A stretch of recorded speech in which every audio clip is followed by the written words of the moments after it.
Hey everyone, a couple new models in thanks to Black Friday, Cyber Monday sales. So these are hot off the press. First up, we have the Subaru Brat. This is by DNA Collectibles. DNA, of course, does sealed resin. The Brat is kind of the introduction to the concept of what you're seeing now. The Ford Maverick, the Hyundai Santa Cruz, which is funny. I test drove a Maverick last week, but these kind of largely car-based things with a pickup bed, and well, here we are with the Subaru Brat, which kind of introduced the idea. I can't really think of something too much sooner that was mass-produced like the Brat was. This would have been early 80s, maybe like 82, 84. I forget the exact year these debuted in North America. But these were car-based with four-wheel drive. You had Subaru Boxer engines, so they were flat or pancake fours, not a lot of power. I don't even know if they broke 100 horsepower with the base engine, maybe 110 on a good day. But really nice details, typically from DNA. Look at the fabric seat belts on the rear-facing jump seats, which is really cool. Badging, three-dimensional, very good. Paintwork, very good. Wheels, very good. You can see the painted dot for the air stem. Windows are decent because they're pretty flat, so they don't bow much. You've got T-tops, and shows all the little T-top hardware, and just a really, really well done model. A mostly open grille, nice and accurate. Chrome work, all the trim, very good. Interior, from what you can make out, is very nice, very well done. Again, no one's making this subject matter in diecast, so this is, if this is something that appeals to you, you're going to be buying it in resin. Car number 047, I think at about 399 released. Mud flaps are a nice little detail. You can even make out the little badge on the rear latch. I mean, really, this is good. This is when resin makes it worth it. Retail price is the only time I cringe a little bit with DNA.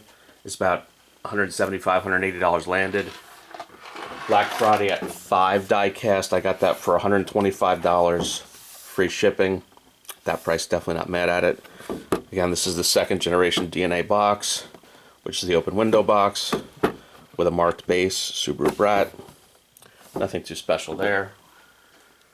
Next up, we have a Mark I Land Rover Discovery. Some people call them discos to be cute. This is another sealed resin. This is by Cult Scale. One of my favorite brands of resin. One of the unique features is the steering wheels. This is not something you find typically on resin. These look like cast to look like factory steel wheels, which is kind of neat. In North America, we would have had alloy. I think typically 5 spokes. My neighbor had one of these as a kid. These came out in the early to mid 90s, like 94, 95. I know my neighbor had a 97 in white. This is not a North American spec car, obviously based on the right-hand drive. For the rest of the world, these would have had a variety of engines, diesels and whatnot. In North America, we would have just had, it was like a 3.9 or 4 liter V8, which was actually a derivative of an old Buick V8 from decades before. Not a lot of power, maybe 180 horsepower, something like that, off the top of my head. Again, good paintwork. Cheesy graphics are pretty neat. Reasonably well applied.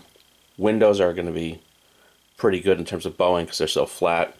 It's got the Safari windows, which is kind of a hallmark of a Discovery. Paintwork's pretty decent, not flawless. Interior is pretty good. This one's shown with a manual transmission, which would be few and far between in North America. Details, again, pretty good. Badging is well done. You can even see the little keyhole. Always a nice detail underneath. Some detail, considering this is resin. It's not, it's not a flat bottom, so this is pretty good, showing the front rear differentials and things like that. This is a limited edition, I think, of 250. It's not numbered, though. It is not an open grill. A little disappointing. Overall, though, a really neat piece. And again, I don't think anyone else makes the first gen Discovery. I've got an auto art of like a third gen opening that's really neat, so this goes well with that. Cold scale packaging is a window box, and it's always green. In my experience, at least, I have about 10 of these cold scales. Again, retail is similar to the DNA's at about $179-ish, which I just find a little rough for resin. Again, I paid the same $125 shipped from 5 Diecast. They might still be on sale, so if you like it, pick one up. That's it for this week. Everyone, please like and subscribe, and have a good one.